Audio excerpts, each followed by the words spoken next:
And there's a public discussion on Ukraine happening right now at SIU. It started around 4 this afternoon and continues until 5:30. The discussion covers Ukraine's history, Russia's interest in the country, and the response and consequences of the invasion. News 3's Danny Valle is at that symposium. He joins us live now with the latest.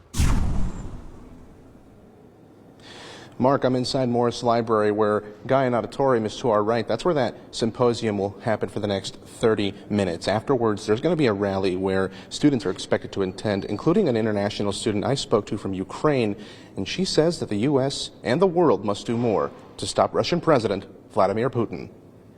I see no sense in life if it cannot stop the death. He demonstrates this leadership that people around the world can only dream about, and Ukrainians are very thankful. Ukraine's David-like resolve remains strong 3 weeks into the invasion. But they need more help, says Kyiv native and SIU political science student Diana Butsko. Sanctions money will never stop Putin. Putin would rather starve his nation to death than give up on Ukraine. President Volodymyr Zelensky has pleaded with NATO to close the skies to Russian air forces. But with no action from the West, Butsko worries about the future of democracy. If you don't stop Putin in Ukraine, he will go further and there will be less and less democracy. If we don't stop Putin in Ukraine, the free world collapses itself. The world has already collapsed on millions of families fleeing their home for safety. It's had a ripple effect on gas prices, and because Ukraine and Russia supply a big portion of the world's wheat, this crisis could spawn another. There may be hunger even in Africa, Middle East countries. This crisis impacts all countries. The devastation has taken people's lives, homes, and dreams. Butsko fears there will be nothing left when she gets home.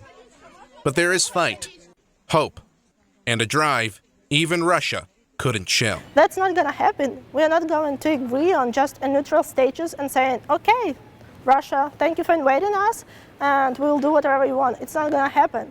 We want peace, but the only way we can gain peace is through victory. And I know Ukrainians, and they will fight for that. Mark, Julie, in the 105 seconds it took us to air that story, 105 Ukrainian children have now become war refugees. That's according to the latest statistics from the United Nations. But tonight, Butsko will talk about 2 children in particular who aren't refugees. In fact, they won't have a chance to become adults. There are 2 children, brother and sister, who died within days of each other following Russian bombings. She'll have their story at the rally at 6:30, and we'll have a preview of that ahead at 6 o'clock. Reporting live inside Morris Library in Carbondale, Danny Valle, News 3.